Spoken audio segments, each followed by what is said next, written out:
la obstrucción intestinal. Puede ocurrir en cualquier segmento del intestino. Sin embargo, por lógica, el segmento más afectado pues será aquel que tenga una menor luz, de manera que el intestino delgado es quien se ve frecuentemente afectado. Ustedes más o menos se ven a ver enfrentados con esta patología, sobre todo en su rotación de cirugía y sobre todo en pacientes en un ambiente posquirúrgico. Entonces van a aprender a reconocer algunas cosas de la clínica. Es un dolor abdominal de una intensidad bastante marcada, con distensión abdominal y un vómito por lo general de características biliosas, además de pues la prominente característica de constipación, donde el paciente puede referir varios días sin haber realizado deposición. Como les decía, pues un importante factor fisiopatológico son las adherencias. Perdón, un segundo a ver si puedo activar el señalador. Mostrar. Aquí está. Entonces, perdón. Entonces, una característica de las adherencias son bastante frecuentes. Ustedes los van a ver sobre todo en pacientes mayores, donde la clave es que ustedes tengan el antecedente de que la persona ha recibido alguna clase de intervención abdominal anteriormente. Y pues estas adherencias son eh, el producto de la reacción inflamatoria asociada con la intervención abdominal. Entonces, ya hemos hablado de eso varias veces. Infiltrado inflamatorio generalmente conlleva algún grado de fibrosis y a veces cuando esta fibrosis se establece, pues lleva entonces a la formación de estos puentes fibrosos entre dos segmentos de intestino que llevan a impedir el flujo intestinal normal. ¿Listo? Las hernias son producto de defectos en la pared. Estamos viendo acá, hay algún defecto en la pared que lleva a que la cavidad peritoneal y contenidos de la cavidad peritoneal protruyan a través de este defecto de la pared. Por lo general, ¿alguien levantó la mano? Sí, dígame. Sí, doctor, qué pena es que no se vive como el cambio de diapositiva. Sigue en la primera. Qué Sí, pena. señor. Denme un segundo. Audio Teams. ¿Qué puedo hacer? Denme un segundo a ver si. Voy a compartir todo, entonces. Ahí sí ven la diapositiva en la que estoy. Sí, señor, ahora sí. Gracias, doctor. Ahora colapsó mi computador. Listo. Ahí están viendo. ¿Qué están viendo ahora? En negro. ¿O están viendo la diapositiva? Ese negro, doctor. Denme un segundo.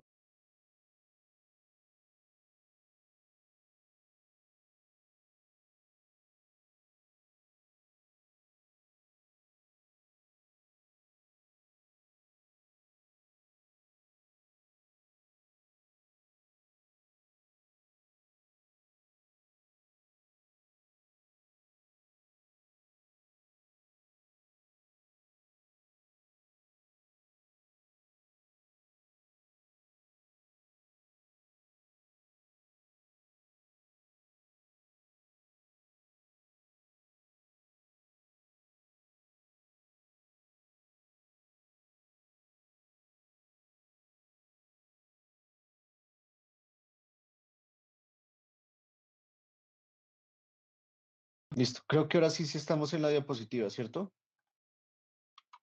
O nada. Sí, señor. Qué pena el retraso tecnológico. Listo. Entonces seguimos. Decía que los sitios donde más comúnmente ocurre esta herniación es en el canal femoral, el canal inguinal y umbilical. Entonces ustedes ven que son sitios en donde hay cierta debilidad de la pared, que pues facilita entonces que ocurra esta protrusión. Otra cosa que puede suceder es que posterior a una intervención quirúrgica, eh, el cierre sea inadecuado, ya sea iatrogénico o porque pues, la respuesta de los tejidos del paciente no fue adecuada. Esto también puede llevar a defectos o debilidades de la pared que permiten pues, que salga contenido a través de estos defectos. ¿Quiénes suelen protruir a través de estos defectos? El intestino delgado en primer lugar, después el omento y por último el colon. ¿Cuál es el problema?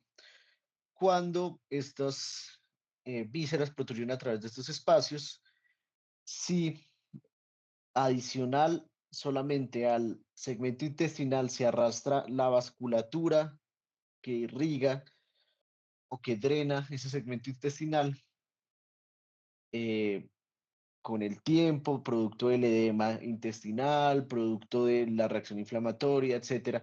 Si se da una reducción de la luz de ese espacio, va a haber compromiso del drenaje venoso o compromiso arterial que finalmente llevan a infarto del segmento intestinal, que van a ver en cirugía es una emergencia.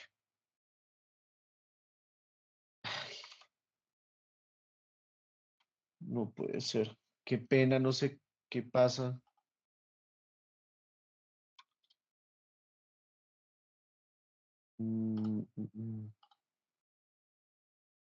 Listo. Entonces, los volvulus, que son rotaciones intestinales que llevan al compromiso de la vasculatura que drena o que lleva sangre a este segmento intestinal. Van a verlo muy frecuentemente en pediatría, en pacientes prematuros y es una expresión de algunos tumores del intestino, sobre todo el intestino delgado. Entonces, por ejemplo, van a ver que masas como el Burkitt pueden verse asociadas en su presentación con volvulus. Y la intususcepción, que también la van a ver como una causa de obstrucción intestinal, es bastante frecuente no, es la causa más común de obstrucción intestinal en menores de 2 años. Por lo general no hay un defecto anatómico asociado, propiamente dicho, sino más bien a alteraciones funcionales, donde, por ejemplo, las infecciones virales o la hiperplasia de las capas de las placas de Peyer, perdón, facilitan esto. Y entonces, inicialmente solamente, como están viendo acá, lo que se eh, introduce, digámoslo así, en la luz del intestino corriente abajo es únicamente el tubo, por decirlo así, solamente el segmento intestinal. Sin embargo, sí, como parte de esta progresión y producto de contracciones sucesivas, entran en este conducto también los vasos, arterias o venas que tienen que ver con este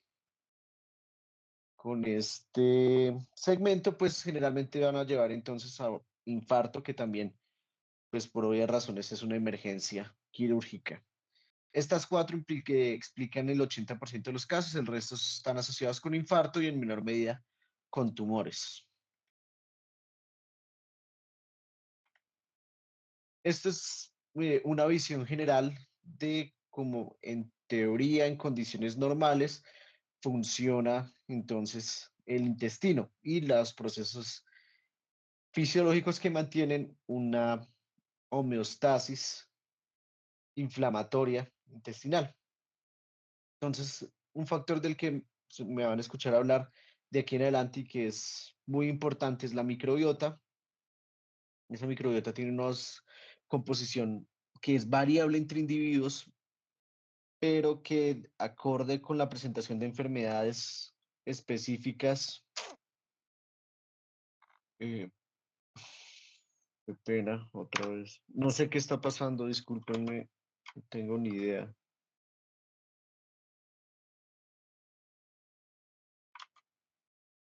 No sé por qué está haciendo eso.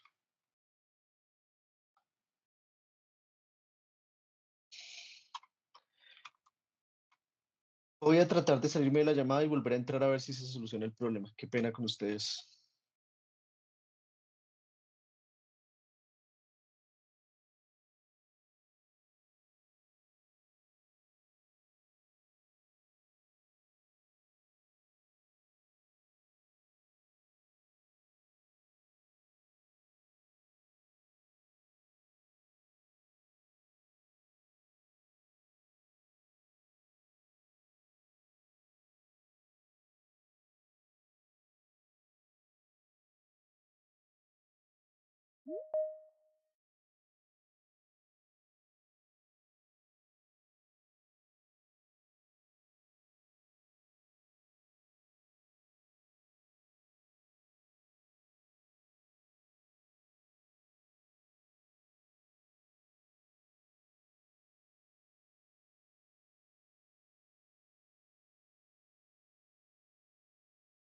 Qué pena con ustedes.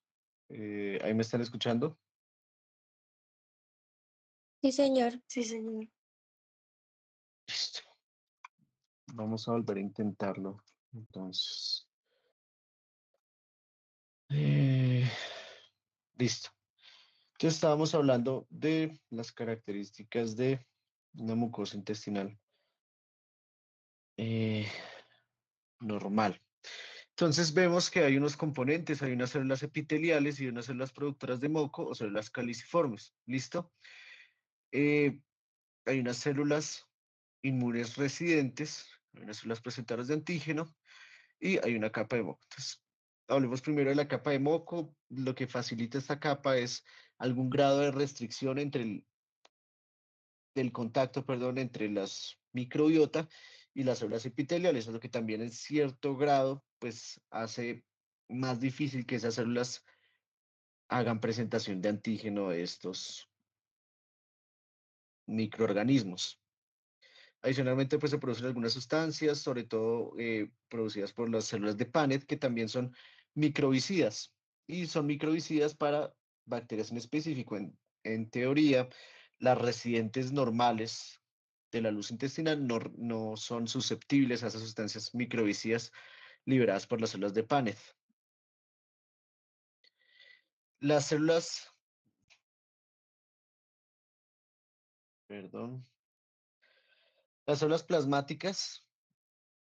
Se recordarán la maduración de los linfocitos B, bla, bla, bla, que el estadio terminal de maduración es la célula plasmática que produce una serie de anticuerpos capacitados, digámoslo así, para reconocer unos antígenos específicos. Algunos de ellos migran a la mucosa gastrointestinal y producen inmunoglobulina A, cuya función es entonces reconocer eh, antígenos de microorganismos patógenos y pues bloquea que estos puedan pasar la pared intestinal. Les mencionaba que también hay células presentadoras de antígeno, en este caso las células dendríticas. Ellos tienen la capacidad entonces de extender su membrana, alcanzar microorganismos específicos, hacer procesamiento antigénico, migrar a las capas de Peyer y hacer... ¿Alguien necesita o quiere decir algo? Ok. No, no sé, qué pena. Eh, Migran las capas de Peyer y pues mediante la presentación antigénica maduran linfocitos B y linfocitos T para reconocer antígenos específicos, llevando, por ejemplo, a la producción de esta célula plasmática que estamos viendo acá. ¿Listo?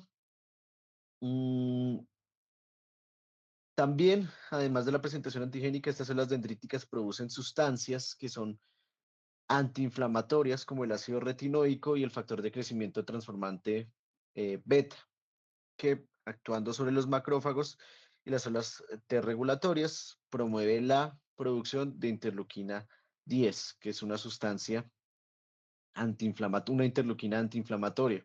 En eso, los macrófagos de esta localización son un poco distintos a los de otras localizaciones, donde su función es predominantemente antiinflamatoria en condiciones normales con respecto a los macrófagos de cualquier otra localización, que por lo general tienen una actividad más proinflamatoria.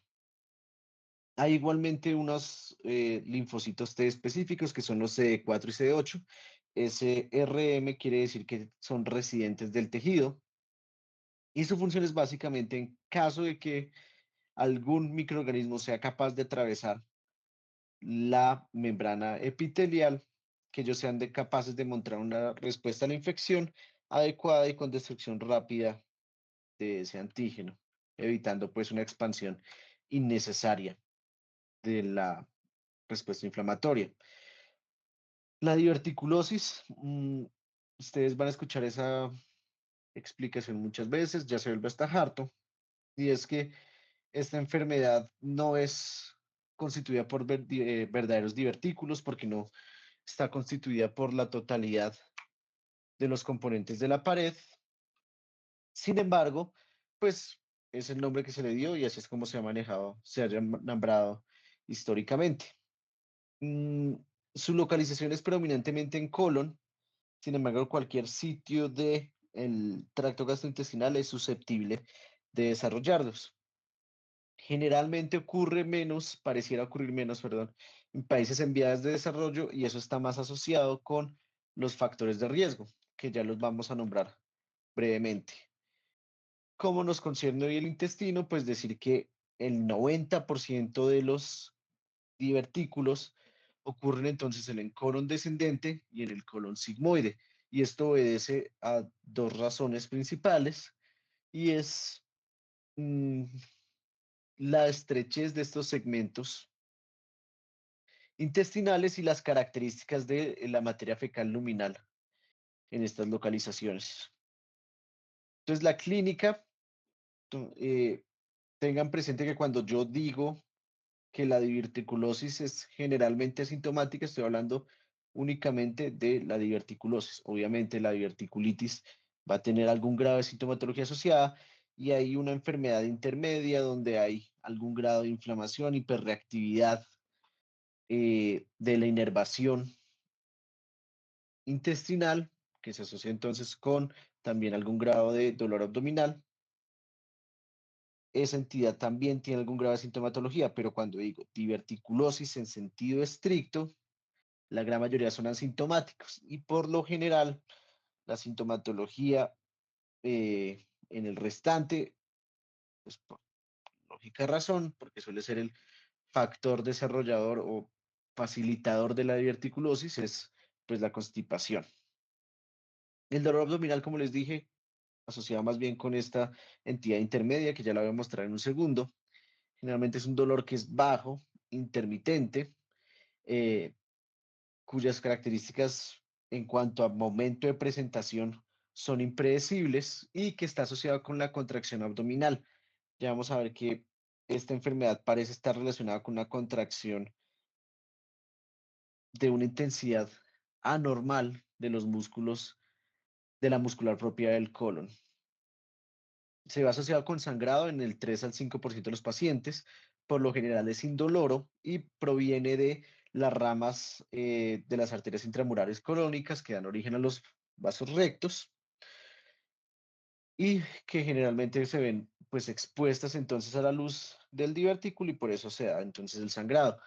Este sangrado puede ser o rutilante o sangre oculta, lo que solamente se ve en estudios específicos de localización de sangre en heces y tener presente que cuando esta enfermedad está complicada o cuando hay una exposición de un vaso de un tamaño grande, puede haber un sangrado masivo que puede ser una causa medianamente común de presentación, puede, perdón, ser una forma medianamente común de presentación en individuos mayores. La diverticulitis ya tiene que ver con una irritación asociada con la acumulación de materia fecal en la luz de este divertículo, asociada también con una respuesta inflamatoria. Alrededor del 15 al 25% requieren cirugía, principalmente con aquellas complicadas. Eh, entonces, antes de explicar qué es complicada, hay una división entre complicada y no complicada. La complicación es únicamente si hay inflamación, si hay dolor, si hay sintomatología severa, pero restringida a la pared del intestino, únicamente de ese divertículo. Complicada ya implica la fístula, donde hay una perforación del intestino y comunica dos segmentos intestinales, el desarrollo de obstrucción por una inflamación severa, sangrado masivo, como mencionaba, en ancianos, y pues claramente la luz intestinal pues tiene un ambiente rico en microorganismos y el desarrollo de estas fístulas o perforaciones facilita entonces sobre reproducción o aumento de estas bacterias y la formación de abscesos. Otros síntomas, ya hablé a largo y tendido sobre el dolor abdominal, también pueden tener fiebre más asociada con la respuesta inflamatoria sistémica en estos cuadros de diverticulitis y las complicaciones más o menos ya también las nombré, los abscesos, las perforaciones que por lo general son autocontenidas y las fístulas que pueden comunicar entonces el segmento de colon con la piel, con vagina en mujeres o con cualquier otro segmento u órgano adyacente. La fisiopatología es más o menos fácil de entender. Se recordarán que el colon tiene, en cuanto a su muscular propia, tiene una circular interna y igual que el resto de segmentos del tracto gastrointestinal, también tiene una segunda capa que es la longitudinal. ¿Qué sucede en el colon? Que esa longitudinal es discontinua. Si ustedes ven, sí hay unas fibras en sentido longitudinal, pero hay unos espacios en donde no hay fibras musculares. Estas son las tenias. Mm, Entonces, ¿qué se ha visto que está asociado o que facilita entonces que ocurra esta enfermedad? La edad, se ha visto una mayor frecuencia en pacientes mayores de 40 años, el bajo consumo de fibra o el alto consumo de comidas procesadas, razón por la cual parece tener un predominio en los sitios, en los países desarrollados, donde el consumo de comidas ultraprocesadas es mayor. El sedentarismo, lo que siempre les he dicho, el tabaquismo suele estar como factor de riesgo. La obesidad, los esteroides y los opiáceos. Y los opiáceos porque se asocian con contracciones anormales o desorganizadas de estos músculos longitudinales del colon. Entonces tenemos más o menos la cascada representada en un bajo consumo de fiebre como factor facilitador que lleva a una constipación crónica. Entonces hay un aumento de la presión intraluminal por acumulación de materia fecal. Hay factores facilitadores, síndromes en los que hay defectos del tejido conectivo, como el Marfan, el Ehlers-Danlos, etcétera, que facilitan que esta pared, aunque no haya músculo, en ausencia de músculo, sea aún más susceptible a la herniación porque pues su composición en colágeno y otras sustancias de la matriz extracelular es defectuosa. Entonces, en el tiempo, esta dificultad para movilizar la materia fecal genera una hipertrofia de la muscular y esa hipertrofia pues conllevará entonces una mayor intensidad de o una mayor fuerza de las contracciones que ocurren en esta capa muscular. Entonces, más o menos lo hemos explicado en mm, cuando hablamos de efectos valvulares y el aumento de la presión, etcétera. Si ustedes disminuyen la luz de un tubo, pues lo que van a generar es un aumento de la presión intraluminal, que es básicamente lo que sucede en este caso. Y como hay sitios de la mucosa, perdón, de la pared que tienen un revestimiento mucho más débil, porque ya no hay músculo, pues se va a facilitar entonces que se hernien a través de estos sitios con menor resistencia fragmentos de mucosa y submucosa, que es lo que yo les mencionaba. Por eso no se habla de que, pues por eso siempre van a escuchar que no son verdaderos divertículos porque no están representados todas las capas intestinales, solamente se hernian la mucosa y la submucosa. ¿Listo? Ahora bien, dije al principio de la charla que probablemente me iban a escuchar decir la palabra microbiota varias veces durante esta presentación. Últimamente muchas de las entidades inflamatorias del colon se han tratado de explicar a partir de esta mm, variación en la composición microbiológica en la luz intestinal. ¿Se acuerdan? Voy a mostrarlo brevemente. Hay una diverticulosis, hay un estadio intermedio y hay una diverticulitis. Entonces, este estadio intermedio es algo así como una progresión hacia la inflamación severa que da origen a la diverticulitis. ¿Listo? En un momento inicial, la diverticulosis sí, hay un divertículo, producto de las cosas que ya mencioné, pero no hay alteración inflamatoria y no hay, entonces, un proceso que conlleve destrucción o anormalidades bacterianas. mm, En general no hay una respuesta inflamatoria asociada, solamente el defecto anatómico. ¿Listo? Entonces, se ha visto que probablemente en este papel, en este primer momento, en la diverticulosis y para el desarrollo de la diverticulosis, el microbioma no tiene un mayor papel. Pues han sido predominantemente estudios pequeños, pero no se ha visto variación en la composición bacteriana luminal entre la luz de los divertículos y la luz intestinal en individuos sanos. Sin embargo, sí se ha visto que esa luz del divertículo facilita entonces un grado de selección de ciertas bacterias. E. coli, Klebsiella, Yersinia pestis, en la diapositiva que ven algunas, agreguen la salmonella y la shigella. Parece ser que la luz de ese divertículo sí lleva una selección positiva de ciertas bacterias que se adaptan mejor a ese microambiente anormal. Y entonces estas bacterias también promueven, por su presencia, por la alteración de la composición, por una comunicación inmune anormal asociada con esa disbiosis, pues facilitan entonces la progresión de este estadio oligosintomático hacia una diverticulitis establecida. Entonces, les mencionaba que lo principal pareciera ser una alteración en la motilidad asociada con alteraciones de las características, principalmente hipertrofia de la muscular. De esto hay menor evidencia, pero parece ser que también hay alteraciones de el sistema nervioso asociado con ese segmento intestinal, tanto en la promoción de unas contracciones que pueden ser desorganizadas o de una intensidad excesiva, como con un cierto grado de hipersensibilidad a los componentes luminales, a la presión intraluminal que genera este eh, dolor ligero asociado con este estadio oligosintomático pre-diverticulitis. Lo que les mencionaba, hay una mayor densidad de linfocitos y una inflamación ligera, probablemente relacionado con la presencia de estas bacterias que ya no son las características de ese segmento intestinal o de esa luz intestinal.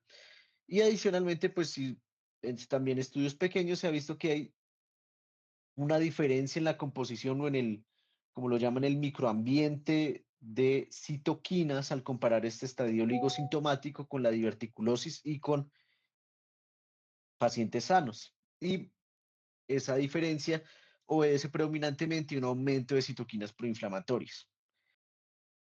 Finalmente, el estadio de la diverticulitis, ya hablamos más o menos las complicaciones, pero va a haber un marcado aumento de el infiltrado inflamatorio. Ya vamos a ver una imagen probablemente relacionada con la formación de fecalitos que favorecen entonces una ampliación o una amplificación, mejor, una amplificación de esa respuesta inflamatoria que ya viene establecida por la disbiosis que mencionaba anteriormente. Igual, ya vimos, ya lo mencioné, algún grado de alteración neuromuscular y algo que no mencioné es que parece ser que igual hay algún grado de deficiencia en la regulación de esta respuesta inmune. Yo les mencionaba en la imagen tan bonita del principio que la tendencia del microambiente inflamatorio del segmento intestinal es ser antiinflamatorio, donde los linfocitos T regulatorios y y la interleuquina 10 promueven es mantener un ambiente antiinflamatorio. ¿Listo? Entonces, algún grado de efecto funcional, de origen probablemente funcional y también asociado con la disbiosis, facilita entonces que se dé la diverticulitis como proceso inflamatorio severo.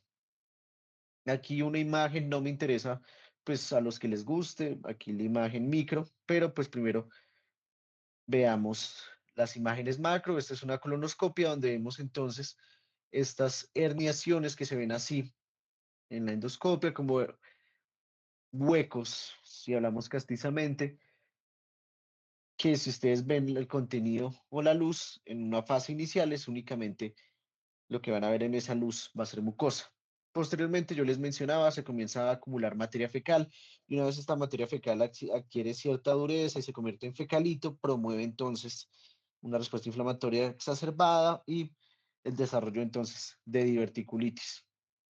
Aquí un corte longitudinal donde vemos entonces que lo que protruye, aquí está la muscular y están las otras capas, que lo que protruye entonces son predominantemente la mucosa y la submucosa, y aquí lo estamos viendo en la micro. Como les decía, de este segmento de la imagen de la micro, a menos de que les guste, se pueden olvidar a partir de ya. El colon irritable, eh, realmente eh, el papel fisiopatológico de esta enfermedad o la cascada fisiopatológica de esta enfermedad está explicada parcialmente por lo que mencionabas anteriormente con la diverticulosis. Ya voy a hablar un poco de eso. Es bastante probable que entre los que estamos en esta reunión haya 3, 4, 5, quizás más, con sintomatología asociada con esta enfermedad, teniendo en cuenta que poblacionalmente es bastante común. De hecho, es la causa más común de consulta al gastroenterólogo, se va asociada con alteración del hábito intestinal. Hay como dos, llamémoslo así, fenotipos de expresión, donde hay pacientes que tienen diarrea y hay pacientes que tienen constipación y hay pacientes que tienen también un fenotipo mixto, donde presentan periodos de constipación y periodos de diarrea. Típico dolor abdominal que parece estar asociado con alteraciones de la motilidad y también con alteraciones de la inervación y de la sensibilidad de las fibras nerviosas que inervan el segmento intestinal.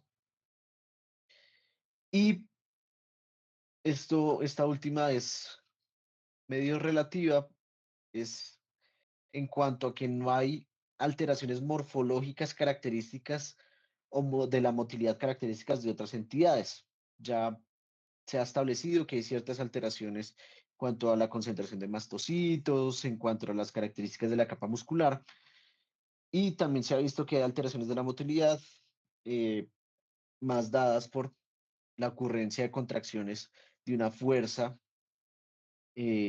anormal o a veces desorganizadas. Cuanto a la fisiopatología, mm, vamos a ver que comparte con la enfermedad inflamatoria intestinal una teoría, y es que probablemente hubo un evento inflamatorio inicial temprano que llevó a todas las alteraciones funcionales que se ven asociadas. Este evento inflamatorio intestinal parece tener una fisiopatología, por lo menos teórica, relacionada con el estrés. Entonces, y en general mm, el colon irritable parece tener un fuerte componente de estrés, donde se ha visto que los episodios más severos de la enfermedad se ven correlacionados con eventos estresantes, eh, físicos o predominantemente psicológicos. Y lo que yo mencionaba, probablemente un episodio traumático inicial de cualquier naturaleza puede llevar a un ambiente inflamatorio que genera estas alteraciones del desarrollo del intestino que persisten en el tiempo y que llevan entonces a esta tendencia de este intestino a presentar estos episodios de dolor, diarrea o constipación. Mm, hay una disminución entonces predominantemente en el fenotipo de constipación de las contracciones peristálticas. Eh, hay esas contracciones peristálticas de gran amplitud que se dan con una frecuencia, creo que es alrededor de 6 contracciones eh, por hora. Esa cifra no interesa tanto. El punto es que el intestino de estos pacientes pues no las hace de manera normal, lo que facilita entonces acumulación de materia fecal en la luz, nuevamente en el fenotipo de constipación. Hay un grado de hiperalgesia visceral mmm, que se ha visto experimentalmente que ante la insuflación de estos intestinos se genera dolor a una mucho menor presión comparado con un segmento intestinal de un paciente normal, de manera que parece haber algún grado de hiperalgesia en estos pacientes.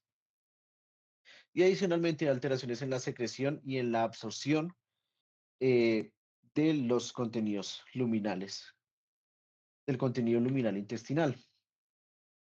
Ya la ha mencionado, los dos fenotipos, diarrea, constipación, el dolor abdominal asociado con esas contracciones anormales del músculo, de la muscular propia.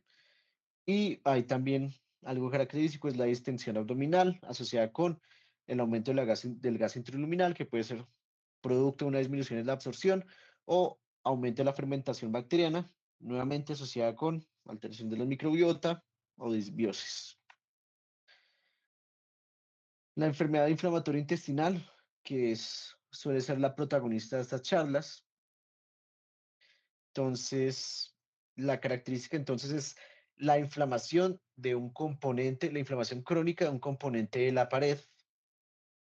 Dependiendo de la enfermedad en específico, va a ser solamente la mucosa o va a haber compromiso de otras capas. Esta enfermedad ocurre tanto en países desarrollados como en países en vías de desarrollo. Y una vez más, yo se los mencioné en la clase de asma, la hipótesis de la higiene tiene papel preponderante en la mente de muchas personas cuando piensan en el origen de este aumento de la incidencia. Sin embargo, pues realmente en esta enfermedad hay una marcada falta de evidencia para decir con seguridad que la hipótesis de la higiene es la principal explicación para el aumento de la incidencia.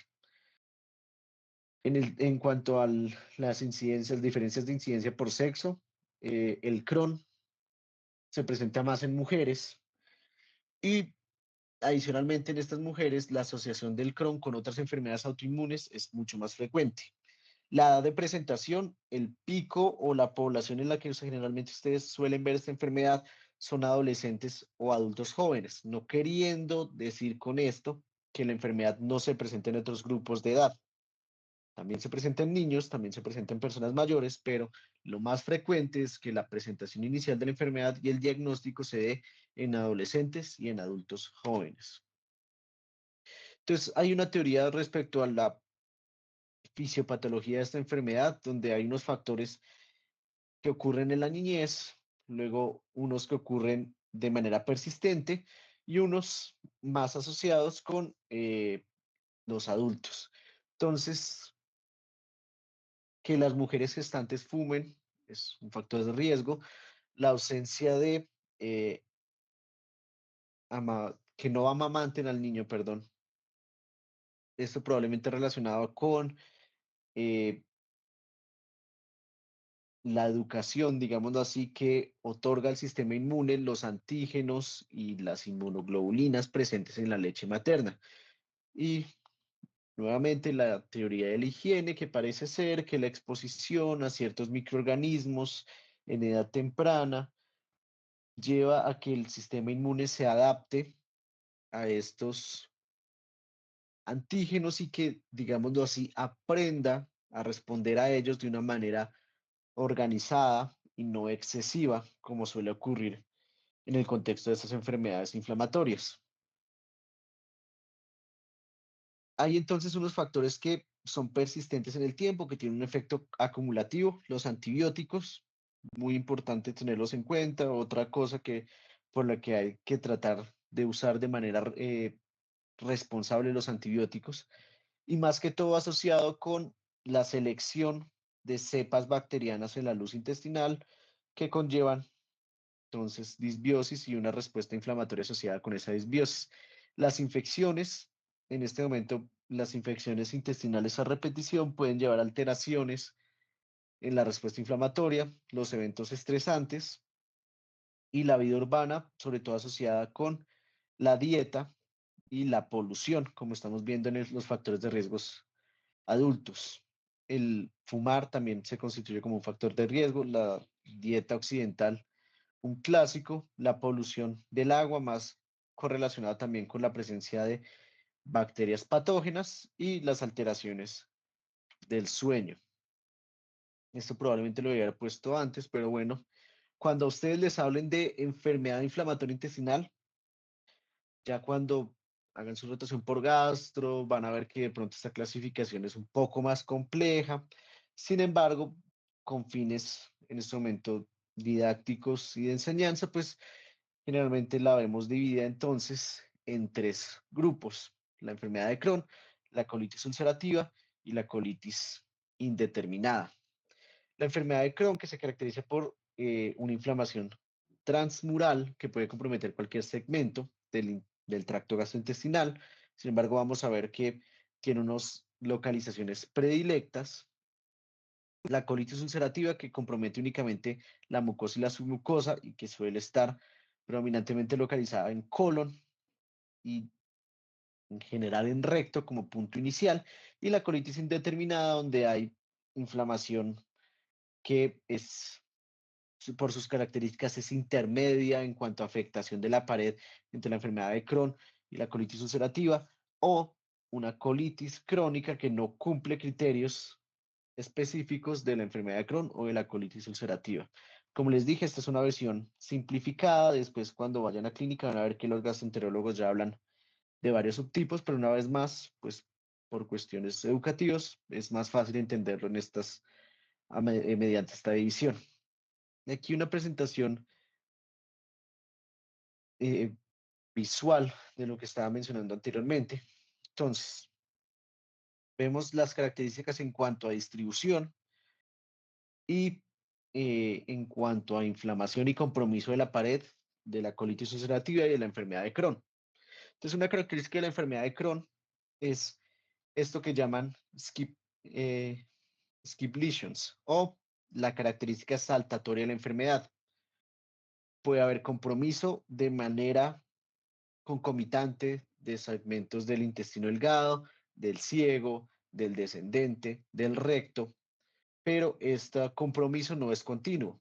Hay segmentos de mucosa normal separando segmentos inflamados.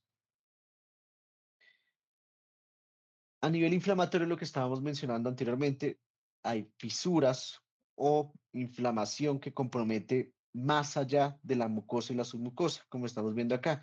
Y una característica que vamos a ver tanto macro, como estamos viendo acá, como en imágenes diagnósticas, es la que la inflamación se extiende al tejido adiposo adyacente. ¿Listo? También se asocia con un engrosamiento de la pared que lleva entonces al desarrollo de estas áreas de estrechez, como estamos viendo en la imagen de la izquierda.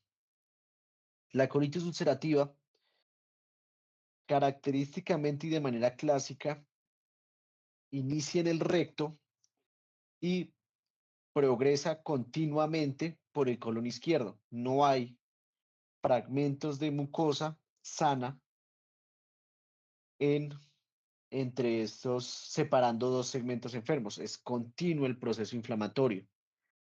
Como les decía, inicia el recto por lo general. Llévense esa imagen mental, pero tengan presente que hay presentaciones muy atípicas de la colitis ulcerativa donde hay presentaciones, inicio de la presentación en otras localizaciones, pero clásicamente la colitis ulcerativa inicia en el recto y asciende. ¿Listo? Como estamos viendo aquí en la imagen, la inflamación es predominantemente de la mucosa y de la submucosa.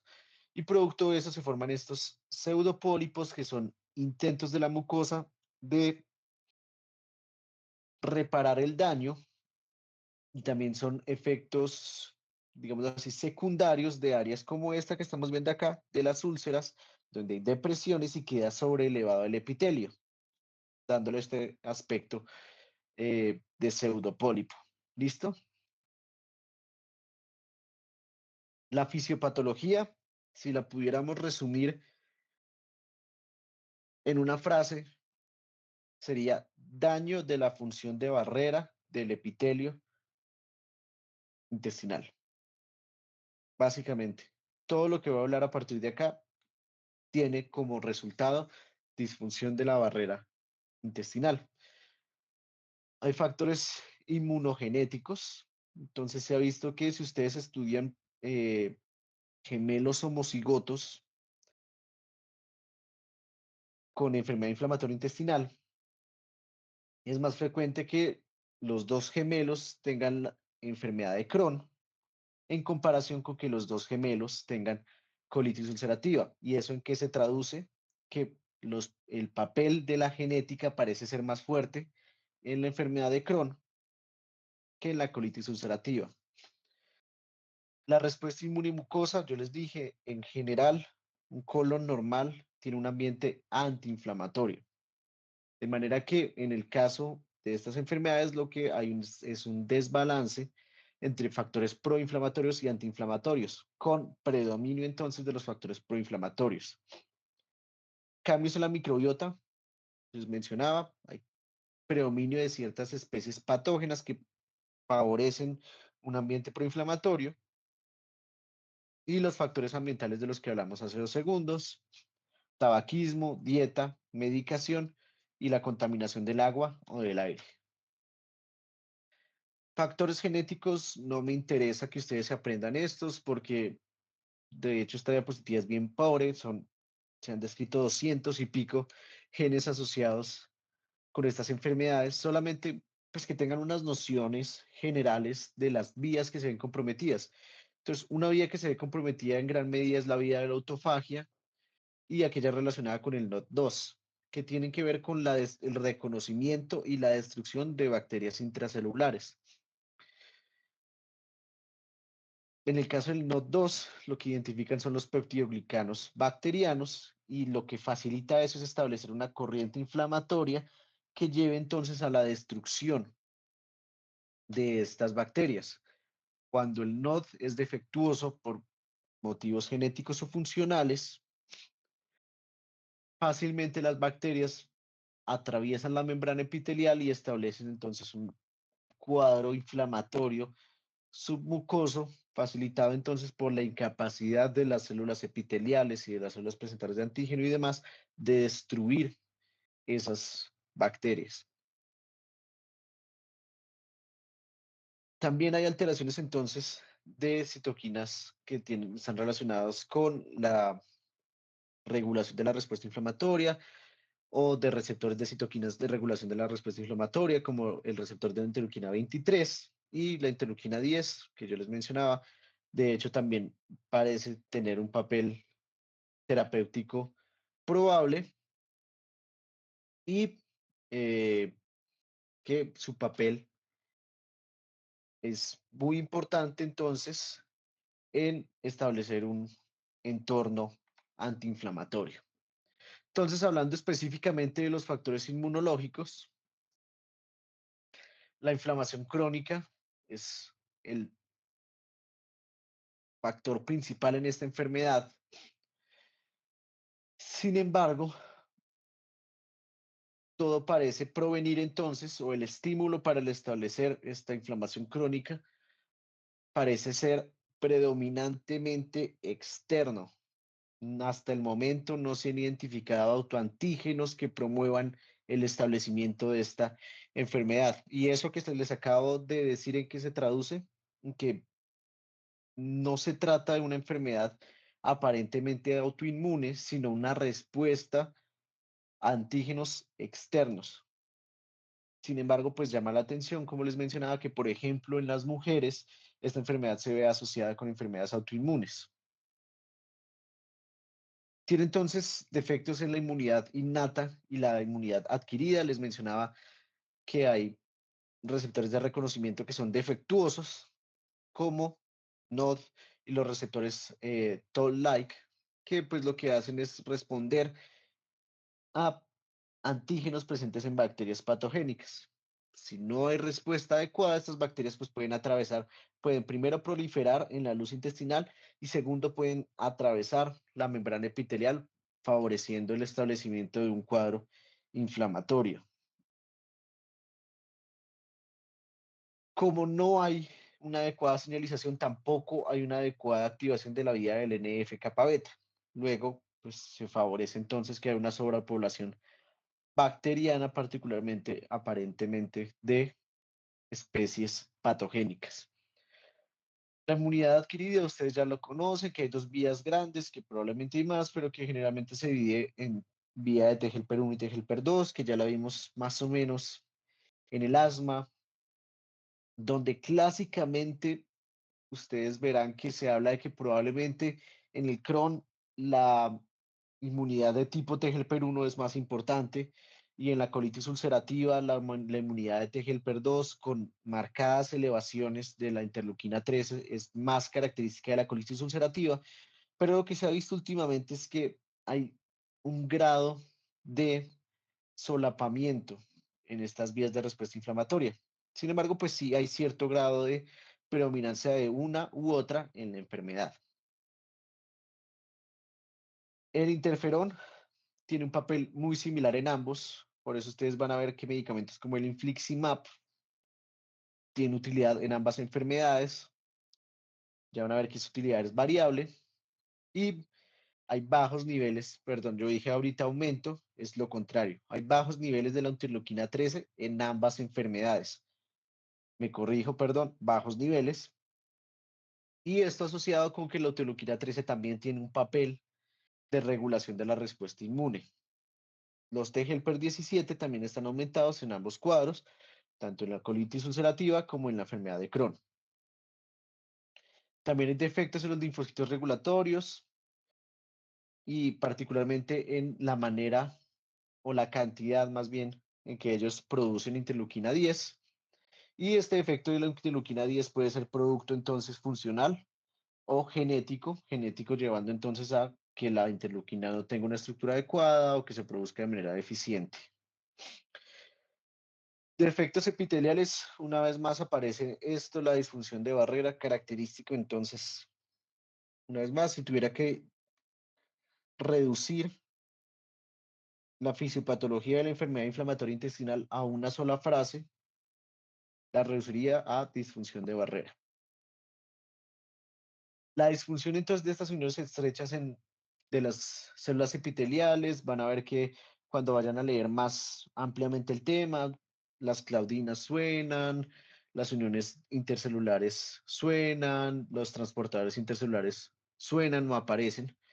Pero lo importante que tienen que tener presente es que todo esto confluye en que hay un traspaso de sustancias, antígenos o microorganismos propiamente dichos pasan la barrera epitelial y todo esto permite o lleva a montar una respuesta inmune, innata o adquirida, que por lo general es excesiva con respecto al estímulo que está recibiendo el segmento intestinal.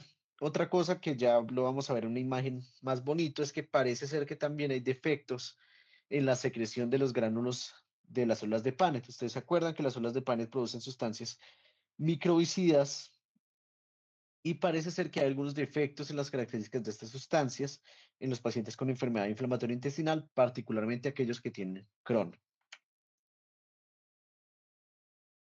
Ya más o menos mencioné preliminarmente algunos factores ambientales, el tabaquismo, las comidas procesadas, las dietas bajos en fibra, los factores psicológicos, particularmente como eventos iniciales y en adultos como efectos desencadenantes de exacerbaciones de la enfermedad, los AINES, los antibióticos, ya lo hemos mencionado, con su relación con la alteración de la microbiota.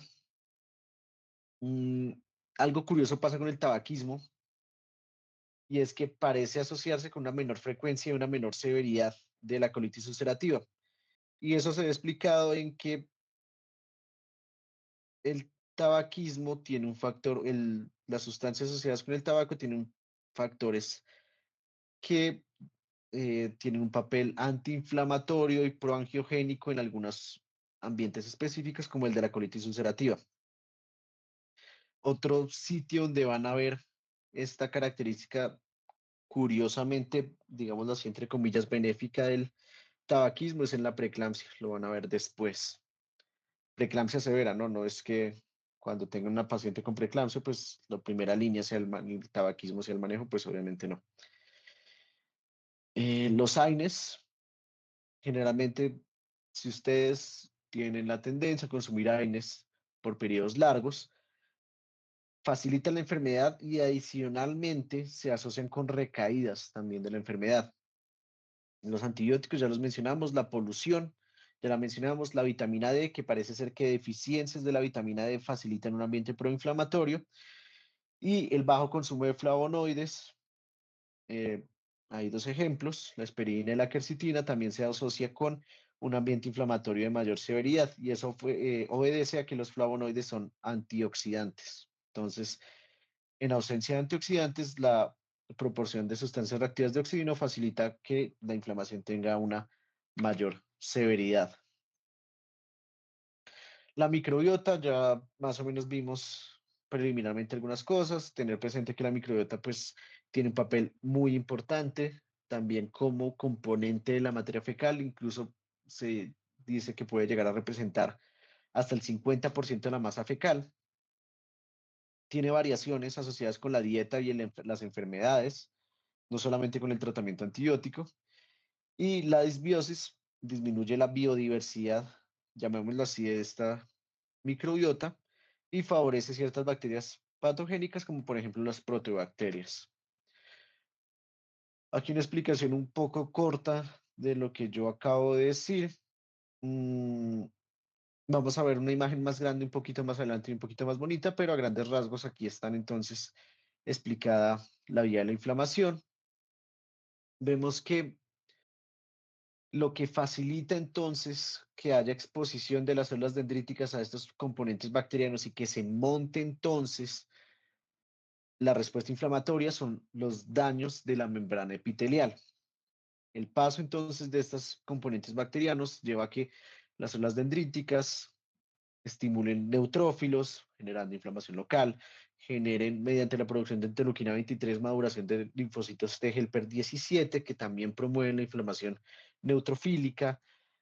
También produce una interleuquina 12, que favorece una diferenciación entre helper 1 y los T helper 1, ya hemos mencionado en el taller de tuberculosis. Tiene como una función primordial la activación de la inmunidad celular mediada sobre todo por macrófagos, que producen a su vez factor de necrosis tumoral, que también tiene el efecto secundario de dañar la permeabilidad del epitelio o facilitar que el epitelio sea permeable. Entonces vemos que esto se comporta básicamente como un loop autoalimentado en el que la inflamación facilita daño epitelial y el daño epitelial prolonga la inflamación en el tiempo. La clínica, hay un, llamémoslo así, core de estas enfermedades, que es el dolor abdominal, la fiebre cuando hay complicaciones y la pérdida de peso asociada con la anorexia, esta a su vez asociada con la respuesta inflamatoria sistémica. Sin embargo, hay clínicas específicas de estas dos enfermedades.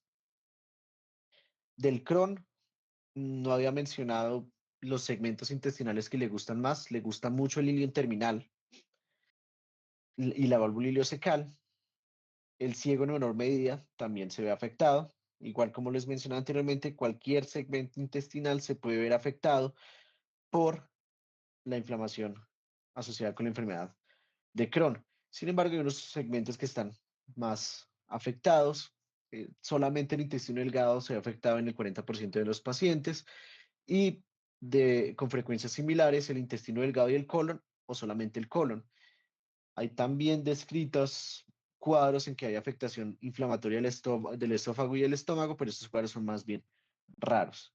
Comparten entonces ambas, lo mencionaba, el dolor abdominal, la característica del Crohn, les mencionaba, válvula iliocecal, ilion terminal o ciego son las localizaciones más frecuentes y por lo tanto la localización del dolor va a ser en el cuadrante inferior derecho. También se asocia con diarrea, esteatorrea y por lo general no hay sangre. Sin embargo, a veces pueden ver sangre escasa en la deposición. Complicaciones, las perforaciones con la formación de absceso, la estenosis que yo lo mostré ahorita en la imagen, la inflamación engrosa la pared y eventualmente lleva a disminución de su luz, el sangrado, que por lo general es escaso y más aún es muy raro que llegue a amenazar la vida, y las fístulas. Las fístulas sí son medianamente frecuentes en Crohn por su característica de comprometer la totalidad de la pared del segmento intestinal afectado y por lo tanto la presencia de fístulas orienta más entonces hacia una enfermedad de Crohn comparado con colitis ulcerativa. ¿Con quiénes suelen formar fístulas o quiénes suelen tener estas fístulas? Los segmentos del yeyuno, les decía, el intestino delgado es el sitio más frecuentemente comprometido. También se pueden dar fístulas enterovaginales y las fístulas anales, que son de mal pronóstico. ¿Por qué? Porque ocurren en pacientes que suelen tener recurrencias frecuentes, múltiples periodos seguidos de recaída de la enfermedad y estas recurrencias suelen ser severas. Entonces, estas fístulas anales son, digámoslo así, indicadores de mal pronóstico de la enfermedad. Representaciones macroscópicas, lo que les mencionaba, producto de la inflamación, ven aquí, no sé si es tan obvio, pero también la inflamación se extiende al tejido adiposo adyacente y producto de la inflamación y la hipertrofia de la pared, pues vemos este segmento, aquí viene la luz normal, vemos que aquí hay una disminución de la luz intestinal. Adquiere este aspecto en empedrado que puede llegar a ser característico de cualquiera de los dos y lo que mencionaba, hay algún grado de inflamación extendida entonces a la grasa adyacente. Esto para los que les guste la micro, sí quiero reafirmar lo que estamos viendo acá, que la inflamación es transmural, no es solamente la mucosa y la submucosa, sino que nosotros vemos fibrosis e infiltrado inflamatorio con incluso formación de agregados linfoides en la serosa. Todo este proceso es transmural y algo que solemos ver los patólogos cuando vemos estos casos y que a veces nos puede ayudar es la presencia de granulomas que orientan entonces a la enfermedad de Crohn. La colitis ulcerativa, que igual que el Crohn, es episódica, la persistencia puede variar de paciente a paciente, a veces puede ser días, semanas y en condiciones severas puede llevar incluso persistir por meses. Generalmente el episodio inicial es oligosintomático, el paciente así nota la deposición con sangre, pero pues dada la no persistencia en el tiempo, pues generalmente la consulta se retrasa y eso obedece a que más del 50% de los pacientes con colitis ulcerativa suelen tener enfermedad leve. Sin embargo, en algunos pacientes este episodio inicial puede ser muy severo, asociado con sangrados masivos rectales y comprometer incluso la estabilidad hemodinámica del paciente. Una vez más, tiene un core compartido más o menos con el Crohn, que es el dolor abdominal y los síntomas eh, asociados con la respuesta, sí, perdón, los síntomas constitucionales, que son la astenia y la fatiga. Pueden tener entonces diarrea o suelen tener diarrea en los episodios agudos, que es por lo general nocturna y que se encadena de manera postprandial y asociado con lo que yo les decía, que generalmente es compromiso del recto y asciende, pues es lógico que si el recto está afectado y hay exposición y sangrado de vasos, pues lo que vamos a ver como signo clínico sea la hematoquesia, es decir, sangrado rutilante en las heces. Síntomas extragastrointestinales o asociaciones con enfermedades gastrointestinales, hay más, pero las que van a encontrar entonces descritas clásicamente son estas. Se presentan en 6 al 42% de los pacientes, casi la mitad entonces van a tener, digamos así, asociaciones o síntomas extragastrointestinales. Si ustedes ya tienen una, lo más probable es que las otras eventualmente aparezcan en el curso de la enfermedad y se pueden presentar antes de la enfermedad, concomitante con la enfermedad o posterior al diagnóstico de la enfermedad. El Crohn asociado con iridociclitis, es decir, inflamación en la cámara anterior que compromete el iris y el músculo ciliar, la tiroiditis autoinmune, sobre todo en mujeres, y el eritema nodoso, que en estos pacientes suele afectar extremidades inferiores, pero que puede llegar a afectar el tronco también. La colitis ulcerativa, el pioderma gangrenoso, que ustedes van a ver que es una reacción con una proliferación vascular anormal, que está más asociada con la colitis ulcerativa y suele estar asociada entonces con las intervenciones. Entonces, si el paciente tuvo una intervención abdominal, se puede presentar entonces en asociación con el estoma que se haga asociado con esa intervención abdominal, pero también se puede presentar en otras localizaciones donde haya intervenciones. También puede ocurrir entonces estrecheces o dilatación de la vía biliar y en el caso del Crohn también lo va a ver asociado con manifestaciones oligo o poliarticulares y sacroileitis. Esta es lo que yo les mencionaba de una imagen más bonita explicando la enfermedad inflamatoria intestinal. Yo les mencionaba papel fundamental, la disfunción de la membrana epitelial, representada entonces disminución de la capa mucosa, disfunción en la producción de sustancias microbicidas por las células de Paneth y daño de las uniones epiteliales estrechas. Con la disbiosis, con la disminución del moco, hay mayor posibilidad de que las células dendríticas y que las células epiteliales se vean expuestas a estas péptidos bacterianos y se desencadena entonces una respuesta inflamatoria relacionada con la migración de estas células dendríticas a los ganglios linfáticos, donde hay proliferación de linfocitos T helper 17 y linfocitos T helper 1, que favorecen un ambiente proinflamatorio mediado también por estas células que ya hemos encontrado en nuestra clase de asma, que son las células, son los linfocitos innatos tipo C1 y tipo C3. También hay un papel, lógicamente, de la inflamación humoral, donde la inmunoglobulina G, si recuerdan, en el ambiente normal, quien está presente en la luz intestinal no es la inmunoglobulina G, es la inmunoglobulina A. Luego esto ya también implica algún grado de anormalidad. Todo esto relacionado entonces con una respuesta inflamatoria excesiva, persistente en el tiempo, y que se correlaciona con un loop de alimentación, de autoalimentación que facilita daño del epitelio y persistencia entonces de la exposición a antígenos nocivos. Los cuadros que ustedes ven en azul son potenciales blancos terapéuticos o blancos terapéuticos que ya están en uso. Ejemplos, los inhibidores de JAK, los inhibidores del factor de necrosis tumoral, inhibidores de, eh, moduladores del S1PR, inhibidores de JAK, etcétera, que son blancos terapéuticos que se han establecido pues con el entendimiento entonces de la cascada inflamatoria asociada con esta enfermedad. Finalmente, diagnóstico. eh, Hay una prueba que se utiliza mucho casi que como tamizaje, aunque esté mal usado porque el tamizaje es en teoría a nivel poblacional, pero pues es una sustancia que se suele solicitar en pacientes que tienen cuadros inflamatorios, que tienen más bien cuadros crónicos intestinales que no han respondido de manera adecuada al manejo médico pertinente y en los que se comienza a sospechar que puede haber una alteración relacionada con una enfermedad inflamatoria intestinal. ¿Qué problema tiene esta calprotectina? Que se ve alterada por cualquier cuadro inflamatorio intestinal, infeccioso, colon irritable en cierta medida puede alterarlo,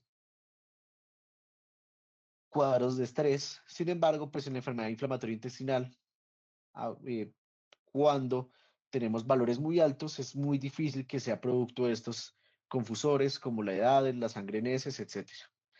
La tomografía computarizada se utiliza sobre todo en Crohn para buscar las complicaciones locales, lo que yo les mencionaba. El Crohn suele perforarse, suele formar fístulas, suele eh, extender su inflamación al tejido adiposo adyacente al segmento intestinal y por lo tanto funciona tanto para detectar las complicaciones locales como para determinar la actividad de la enfermedad. Adicionalmente, pues tiene papeles en las manifestaciones, perdón, en las manifestaciones extraintestinales de ambas enfermedades. La resonancia nuclear magnética, sobre todo para evaluación de complicaciones predominantemente en Crohn y en localización del intestino delgado, también permite un seguimiento de la enfermedad y determinar el grado de actividad en un episodio agudo. La colonoscopia que se utiliza entonces, primero para el diagnóstico, no les había dicho hasta ahora, pero los patólogos tenemos un papel en el diagnóstico de esta enfermedad, particularmente estableciendo alteraciones arquitecturales que nos dicen que la inflamación lleva un tiempo y que pueden sugerir entonces la enfermedad inflamatoria intestinal. Cuando ustedes lean los reportes que nosotros escribimos al respecto, generalmente nosotros no hablamos de Crohn o colitis ulcerativa, sino hablamos de colitis crónica. Y la colitis crónica, aunque puede tener otros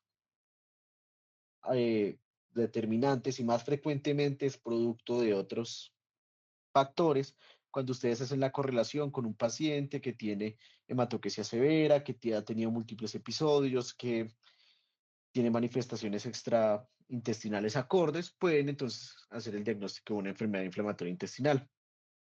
Adicionalmente, pues la colonoscopia también permite establecer las ulceraciones, la presencia de estenosis y con esto establecer un grado de actividad de la enfermedad. Y nuevamente, como les mencionaba, mm, también determinar los segmentos afectados, que va a tener mucha importancia en determinar si es continuo y desde el recto probablemente es colitis ulcerativa, si es saltatorio probablemente sea Crohn. La endoscopia también tiene un papel entonces, sobre todo en el Crohn, y es porque hay un compromiso, puede haber un compromiso del tracto gastrointestinal alto en el alrededor del 16% de los casos, que bien puede ser simultáneo o posterior a la enfermedad. Aquí un resumen de la comparación de las características entre las dos enfermedades. Entonces, dijimos, segmento intestinal afectado más el ilion en el Crohn, compromiso rectal siempre presente en el colitis ulcerativa, continuo en colitis ulcerativa, saltatorio en el Crohn, estrechamiento de la luz en el Crohn por su naturaleza transmural, no hay engrosamiento de la pared por esto mismo en la colitis ulcerativa, pero sí en el Crohn, las características de la localización de la inflamación que ya lo hablé, etcétera, etcétera, etcétera, pues esto lo pueden mirar cuando les pase la presentación, pero más o menos ven que clásicamente sea una división en la presentación clínica entre estas dos enfermedades. Lo otro que mencionaba y quiero volver a recalcar acá, si ustedes tienen una fístula perianal o una fístula recto, lo que sea, piensen más probablemente que es Crohn porque la inflamación de la colitis ulcerativa no se asocia con la formación de fístulas. ¿Listo? Algo que olvidé mencionarlos y que de pronto van a escuchar o después tendré que ampliarles en eso. Yo siempre les he dicho en los talleres que la inflamación persistente favorece el desarrollo de daño genético y el desarrollo de daño genético asociado con la inflamación en el tiempo puede confluir entonces en el desarrollo de neoplasia. Y entonces tanto el Crohn como la colitis ulcerativa se ven asociadas con un riesgo aumentado de neoplasias intestinales. ¿Listo? Eso sería todo. No sé si alguien tiene alguna pregunta o algo que quiera decir o algo en lo que quieren que amplíe. Doctor, yo tenía una pregunta. Sí, claro, dígame. Eh, Era como de las hernias. Digamos, las hernias uno también le puede pasar por la fuerza, ¿no? Por hacer de pronto una mala fuerza o Ya sea que tiene si que uno estar, ya tiene que ya haber un tiene- defecto. El canal ya es ah, defectuoso, ¿listo? ok, Pero o sea, digamos, si ya tengo, sí digamos, comprometida la pared y hago la fuerza, pues puedo ser más propenso a herniarme. favorece la hernia, pero ya tiene que haber un defecto de la pared establecido o una debilidad establecida. Es cierto entonces que esto no ocurre tampoco en todos los pacientes, entonces no todo paciente que hace fuerza de manera persistente desarrolla hernias inguinales, por lo que parece ser que sí hay una predisposición, que es lo que le menciono, de que hay alteraciones del canal. Pero pues sí, si usted tiene la predisposición y realiza fuerzas, más bien maniobras de valsalva de manera frecuente, pues sí puede favorecer que ocurra una hernia. Pero lo que le digo, ya tiene que haber un sustrato de algún grado de defecto del canal. Ah, listo, gracias, doctor. ¿Alguna otra pregunta?